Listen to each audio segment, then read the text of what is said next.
Assalamualaikum warahmatullahi wabarakatuh. Kembali lagi di channel Lifestyle Hijrah Official. Alhamdulillahirabbil alamin. Puji syukur kita kehadirat Allah Subhanahu wa taala atas hidayah yang telah Allah berikan kepada kita untuk mau belajar.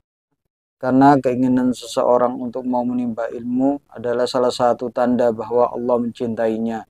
Sebagaimana yang Rasulullah SAW sabdakan, "Man yuridillahu bi khairan yufaqihu fiddin."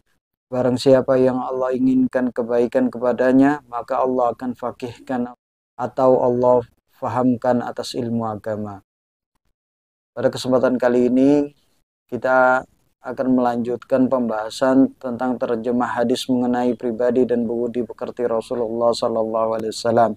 Dan pada kesempatan kali ini kita akan membahas tentang pedang Rasulullah, baju besi Rasulullah, dan topi besi Rasulullah SAW. Bismillahirrahmanirrahim. Dalam sebuah riwayat yang bersumber dari Anas bin Malik radhiyallahu anhu dikemukakan, salut hulu pedang Rasulullah SAW terbuat dari perak. Diriwayatkan oleh Muhammad bin Bashar dari Wahab bin Jarir dari ayahnya dari Qatadah yang bersumber dari Anas bin Malik radhiyallahu an. Said bin Abil Hasan al-Basri bercerita, salut hulu pedang Rasulullah SAW terbuat dari perak. Diriwayatkan oleh Muhammad bin Bashar dari Mu'adz bin Hisam dari ayahnya dari Qatadah yang bersumber dari Said bin Abil Hasan al-Basri. Ibnu Sirin radhiyallahu an bercerita, aku membuat pedang mirip pedang Samura bin Jundub radhiyallahu an. Samura mengaku bahwa ia membuat pedangnya meniru pedang Rasulullah SAW. Sedangkan pedang Rasulullah SAW itu berbentuk Hanafiyah.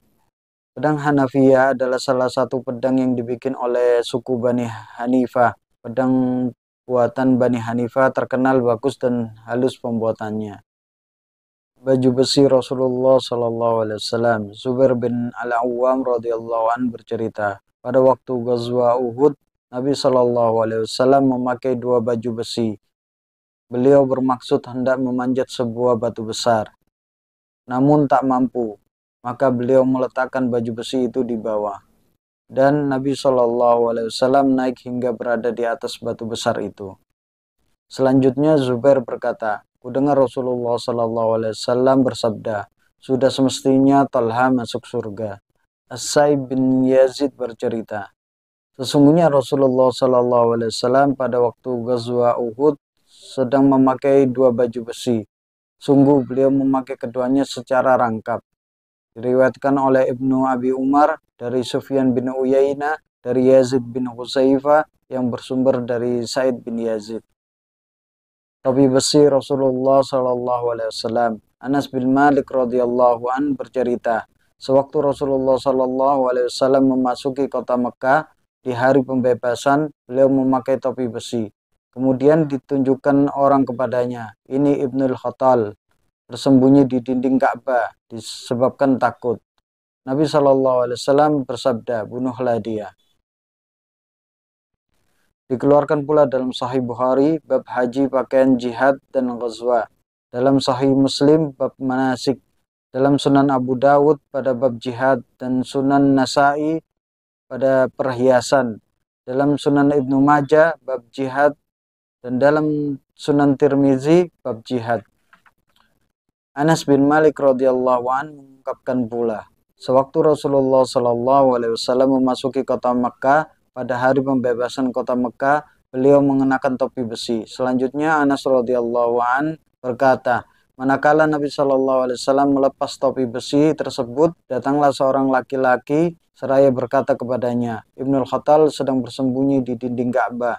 Nabi SAW bersabda, bunuhlah dia. Ibnu Shihab berkata, dan menurut riwayat yang kuterima Rasulullah SAW tidak berihram waktu itu. Diriwayatkan oleh Isa bin Ahmad dari Abdullah bin Wahab dari Malik bin Anas dari Ibnu Shihab yang bersumber dari Anas bin Malik radhiyallahu an. Pada bab selanjutnya, serban Rasulullah SAW dalam sebuah riwayat yang bersumber dari Jabir dikemukakan, Nabi SAW memasuki kota Mekah pada waktu pembebasan kota Mekah. Beliau mengenakan serban hitam. Diriwayatkan oleh Muhammad bin Bashar dari Abdullah bin Mahdi dan Muhammad bin Salama. Hadis ini pun diriwayatkan pula oleh Muhammad bin Qailan dari Waqi' dari Hamad bin Salama dari Zubair yang bersumber dari Jabir radhiyallahu an. Amr bin Khuraj berkata, aku melihat serban hitam di atas kepala Rasulullah sallallahu alaihi wasallam. Masih dari Amr bin Khuraj, ia berkata, sesungguhnya Nabi sallallahu alaihi wasallam berpidato di hadapan umat. Beliau memakai serban berwarna hitam. Dari Ibnu Umar radhiyallahu an dikemukakan, apabila Nabi sallallahu alaihi wasallam memakai serban, maka dilepaskannya ujung serbannya antara kedua bahunya. Kemudian Nafi berkata, Ibnu Umar juga berbuat seperti itu. Ubaidillah berkata, kulihat Al-Qasim bin Muhammad dan Salim keduanya melakukan hal seperti itu. Diriwayatkan oleh Harun bin Ishaq Al-Hamzani dari Yahya bin Muhammad Al-Madani dari Abdullah Aziz bin Muhammad dari Ubaidillah bin Umar dan dari Nafi yang bersumber dari Ibnu Umar radhiyallahu an. Ibnu Abbas radhiyallahu an mengungkapkan, sesungguhnya Nabi Shallallahu alaihi wasallam berpidato di hadapan umat. Waktu itu beliau memakai serban dan serbannya terkena minyak rambut. Diriwayatkan oleh Yusuf bin Isa dari Waqi' dari Abu Sulaiman, Abdurrah bin Ghazail dari Ikrimah yang bersumber dari Ibnu Abbas radhiyallahu an.